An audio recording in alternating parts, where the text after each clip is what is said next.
Hello बच्चों, तो आज हम लोग एफटी का टेस्ट 7 डिस्कस करने जा रहे हैं जो 22 तारीख को हुआ था। इसका कोड है ए और फेज 3। इसमें हम लोग को केमिस्ट्री का पेपर डिस्कस करना है जिसका सिलेबस है ऊष्मागतिकी। तो चलो बच्चों, हम लोग एक एक करके क्वेश्चन सॉल्व करते हैं और देखते हैं। पहला क्वेश्चन है, देखो, process which generally involves absorption of heat, वो प्रक्रम जिसमें ऊष्मा का अवशोषण होता है। इसमें पहला दिया हुआ है न्यूट्रलाइजेशन। न्यूट्रलाइजेशन एक्सोथर्मिक प्रोसेस है। हाइड्रेशन एक्सोथर्मिक होता है। कंबशन दहन भी एक्सोथर्मिक होता है। बॉन्ड डिसोसिएशन बंध का वियोजन के लिए ऊष्मा चाहिए होती है, तो ऊष्मा अवशोषण बॉन्ड डिसोसिएशन में होता है। अगला प्रश्न देखते हैं। तो क्वेश्चन पूछा गया है, thermodynamically most stable state of oxygen is. तो मोस्ट स्टेबल स्टेट का मतलब होता है स्टैंडर्ड स्टेट, और स्टैंडर्ड स्टेट में ऑक्सीजन गैसियस अवस्था में पाया जाता है, तो इसका आंसर होगा O2 गैस, सेकंड। अगले क्वेश्चन पे चलते हैं बच्चों। तो अगला क्वेश्चन पूछा गया है, delta H not reaction of which of the following reaction represents delta H formation of carbon monoxide. कौन सा reaction delta H reaction carbon monoxide के निर्माण ऊष्मा को प्रदर्शित करता है। तो यहाँ पर अगर हम लोग बात करते हैं तो डेल्टा H फॉर्मेशन होता है formation of 1 mole of any compound from its constituent elements from standard and stable state. तो कार्बन की स्टैंडर्ड और स्टेबल स्टेट होती है ग्रेफाइट, तो इसमें आंसर आपका होगा second, carbon graphite plus half O2 gives CO। अगला क्वेश्चन चलते हैं बच्चों। The heat of atomization of H2 is x kilojoule per mole, then bond enthalpy in kilojoule of HH bond is। तो heat of atomization होता है किसी भी substance के 1 मोल को कॉन्स्टिट्यूएंट एटम्स में ब्रेक करने के लिए जो एनर्जी रिक्वायर्ड है। और बॉन्ड एंथैल्पी क्या होती है, किसी भी सब्सटेंस के 1 मोल बॉन्ड को ब्रेक करने के लिए जो एनर्जी रिक्वायर्ड है। तो यहाँ पर हाइड्रोजन मॉलिक्यूल का मतलब हो गया HH, और इसको 2H बॉन्ड में 2H एटम्स में ब्रेक करने के लिए कितनी एनर्जी रिक्वायर्ड है, x किलोजूल। तो यही इसकी बॉन्ड एंथैल्पी होगी, तो यहाँ पर आंसर हो गया पहला। अगले क्वेश्चन पे चलते हैं बच्चों। If the bond energy of N triple bond N, N single bond H, H single bond H and N single bond N bonds respectively are 950, 390, 435 and 150 kilojoule per mole, then enthalpy change in the following reaction N2 plus 2H2 gives N2H4 gas। तो whenever bond energy is given, तो उस case में delta H reaction होता है, delta H reaction is equal to sum of the bond energy of reactants minus sum of the bond energy of products. तो अब देखो यहाँ पर रिएक्टेंट है नाइट्रोजन और हाइड्रोजन और बन रहा है N2H4, तो डेल्टा H रिएक्शन हो जाएगा, delta H reaction is equal to nitrogen की bond energy 390 plus 2 into bond energy of hydrogen 435 minus 1 into bond energy of N bond जो कि है 160 plus 4 into bond energy of NH bond जो कि है 390,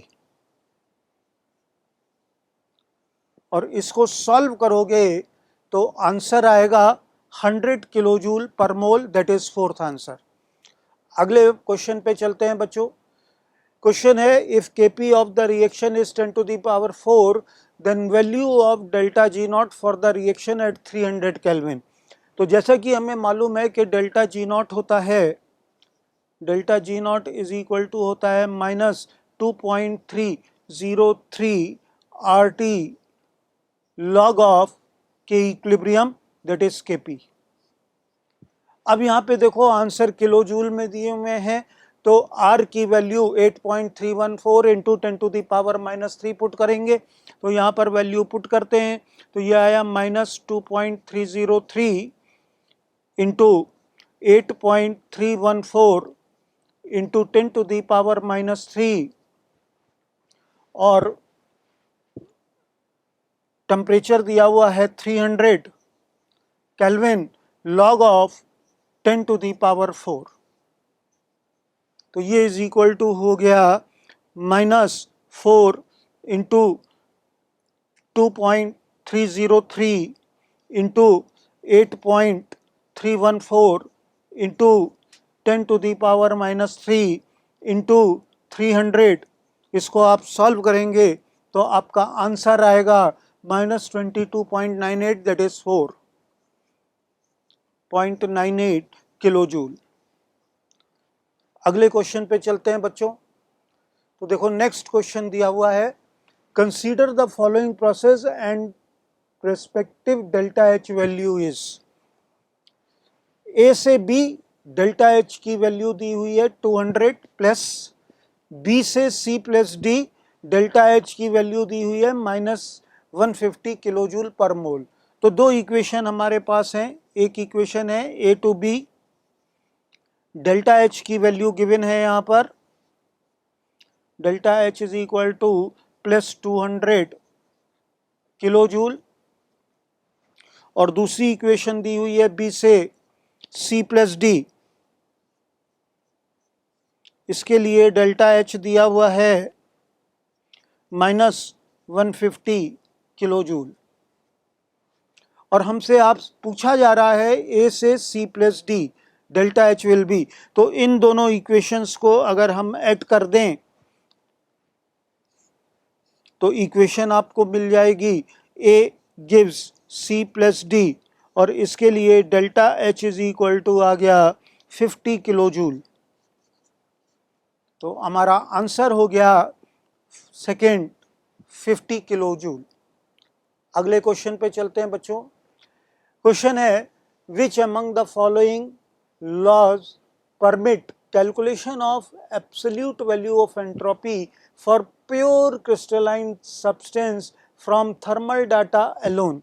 तो अब ये एक फैक्चुअल क्वेश्चन है, और किसी भी प्योर क्रिस्टलाइन सब्सटेंस का एंट्रोपी की value third law of thermodynamics से कैलकुलेट की जाती है। तो हमारा आंसर हो गया 4। अगला क्वेश्चन चलते हैं बच्चों। Enthalpy change of which of the following reaction is equal to lattice energy of NaCl। तो लेटेस्ट एनर्जी क्या होती है? किसी भी इलेक्ट्रोलाइट या आयनिक कंपाउंड के 1 मोल को इसके कॉन्स्टिट्यूएंट आयंस में ब्रेक करने के लिए इन गैसियस स्टेट जो एनर्जी रिक्वायर्ड है उसको लेटेस्ट एनर्जी बोलते हैं। तो अब यहाँ पे आंसर देखो, NaCl सॉलिड Na+ और Cl- गैस आयंस में चेंज हो रहा है थर्ड ऑप्शन में, तो ये आंसर हो गया। नेक्स्ट क्वेश्चन पे चलते हैं बच्चों। तो नेक्स्ट क्वेश्चन है, intensive property among the following is. Intensive property वो होती हैं जो मास पर डिपेंड नहीं करती। तो अब देखो यहाँ पे पहला ऑप्शन दिया हुआ है मास, दूसरा ऑप्शन दिया हुआ है मोल, तीसरा ऑप्शन दिया हुआ है स्पेसिफिक, और चौथा ऑप्शन दिया हुआ है एंथैल्पी। तो यहाँ पर करेक्ट आंसर आएगा स्पेसिफिक हीट, क्योंकि स्पेसिफिक हीट क्या है? The amount of heat required to raise the temperature of 1 gram of any substance by 1 degree Celsius is called as specific heat. तो स्पेसिफिक हीट की value mass पर depend नहीं करती। अगली question पे चलते हैं। क्वेश्चन आपसे पूछा गया है, difference between molar heat capacity at constant pressure and molar heat capacity at constant volume for an ideal gas. तो हमें मालूम है कि Cp मोलर हीट कैपेसिटी का मतलब हुआ एट कांस्टेंट प्रेशर Cp, और molar heat capacity at constant volume में Cv, और ये बराबर होता है Nr के। और फॉर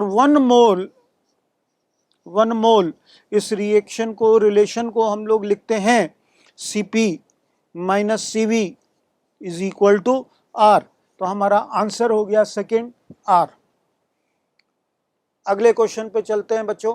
क्वेश्चन है, if the value of delta H and delta S of the reaction C graphite plus half O2 gives CO gas are 200 kilojule and 400 joule per Kelvin respectively. So equilibrium temperature of the reaction is, we know that delta G is equal to delta H minus T delta S,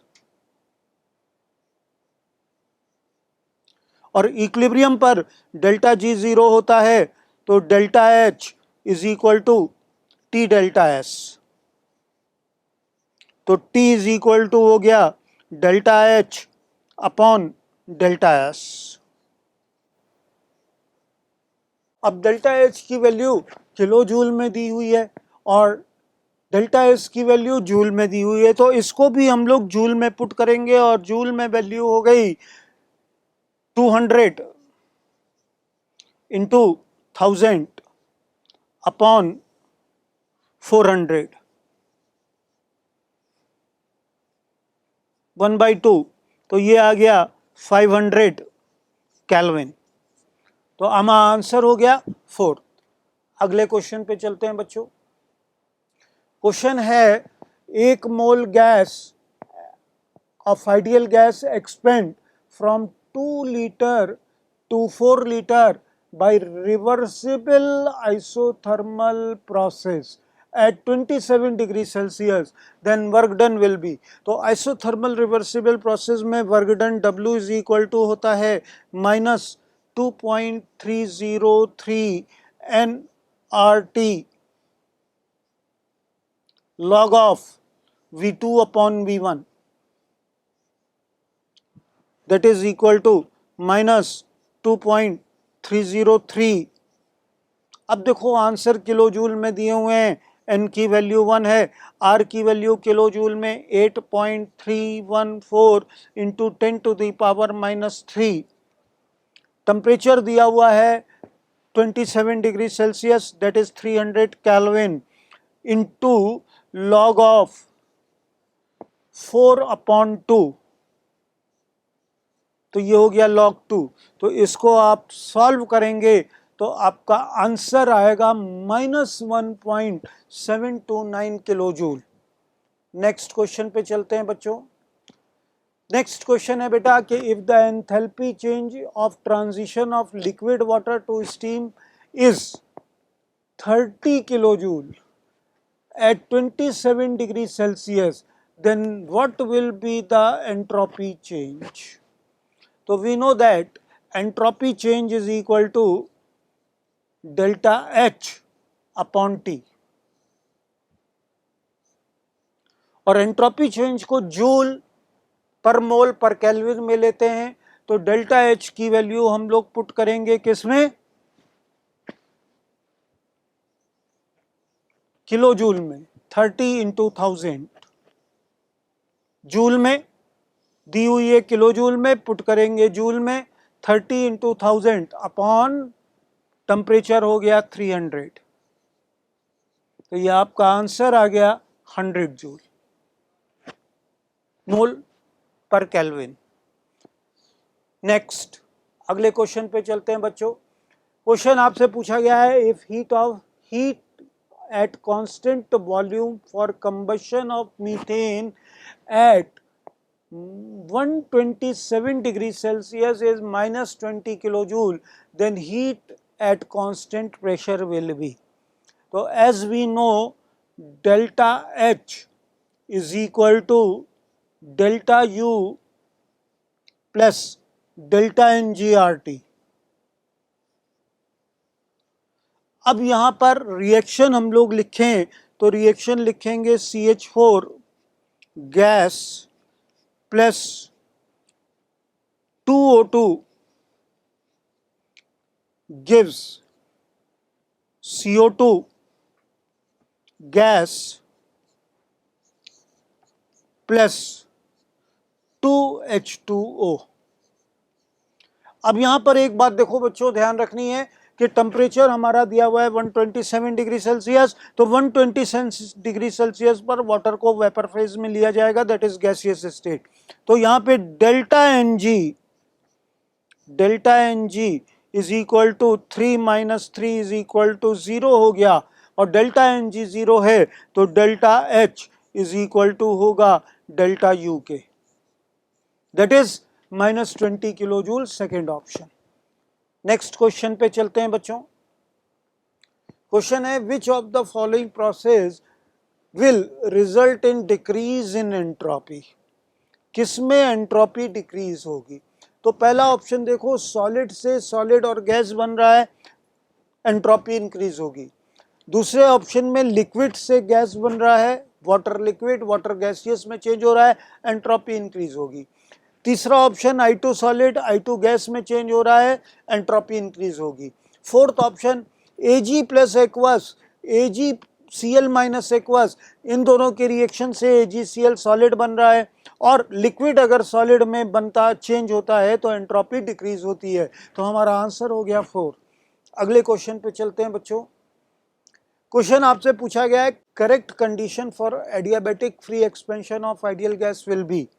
पहला option दिया हुआ है delta H is greater than 0, दूसरा option दिया हुआ है delta S total is greater than 0, तीसरा option दिया हुआ है delta U is greater than 0, चौथा ऑप्शन दिया हुआ है delta G is greater than 0।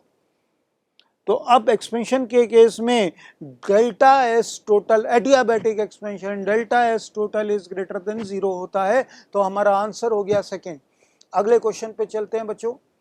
Question है condition at which reaction will be spontaneous at any temperature is, वो कंडीशन जिस पर हर टेम्परेचर पर रिएक्शन स्पॉन्टेनियस हो। तो as we know delta G is equal to delta H minus T delta S. अब अगर डेल्टा एच की वैल्यू निगेटिव है और डेल्टा एस की वैल्यू पॉजिटिव है, तो डेल्टा जी की वैल्यू ऑलवेज निगेटिव रहेगी, और डेल्टा एच निगेटिव होने का मतलब हुआ लेस देन 0, और डेल्टा एस पॉजिटिव होने का मतलब हुआ मोर देन 0। तो सेकेंड ऑप्शन यहां पर हमारा हो गया delta H less than 0 and delta S greater than 0। अगले क्वेश्चन पे चलते हैं बच्चों। क्वेश्चन आपसे पूछा गया है which process in which temperature remain constant is known as, तो वो प्रोसेस जिसमें टेम्परेचर कांस्टेंट रहता है उसको क्या कहते हैं, आइसोथर्मल। तो हमारा फर्स्ट ऑप्शन हो गया आइसोथर्मल। एडियाबैटिक में क्यू कांस्टेंट, हीट का एक्सचेंज नहीं होता, आइसोबारिक में प्रेशर कांस्टेंट, आइसोकोरिक में वॉल्यूम कांस्टेंट। नेक्स्ट क्वेश्चन पे चलते हैं, विच of the following will be non zero during cyclic process.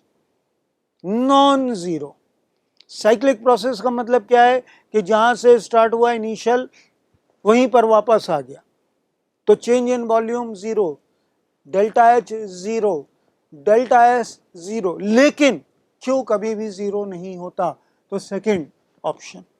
अगले क्वेश्चन पे चलते हैं बच्चों। क्वेश्चन है an ideal gas expand from 2 litre to 4 litre at 5 atmospheric constant pressure, then work done is. तो अब हमें मालूम है कि W is equal to minus P external into delta V, और यहाँ पे P एक्सटर्नल क्या है, माइनस P एक्सटर्नल क्या है, 5 एटमॉस्फेयर 5, और डेल्टा V हो गया final volume minus initial volume. तो ये आपका आंसर आ गया -10 litre atmosphere, that is first answer. Next question पे चलते हैं बच्चों।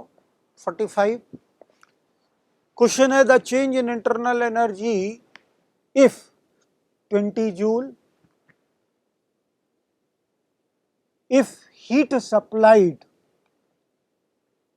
to a system and gas in system has done 50 joule work during a thermodynamic process will be।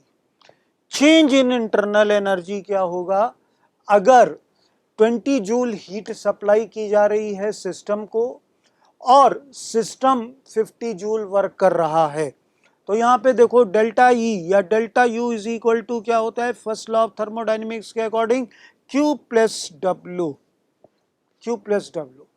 अब यहाँ पे Q की वैल्यू दी हुई है, सिस्टम को हीट दी गई, that is endothermic process, Q हो गया 20 और सिस्टम ने वर्क किया, हैज डन 50 जूल वर्क, तो वर्क निगेटिव हो गया -50, तो ये आपका आंसर आ गया -30 जूल।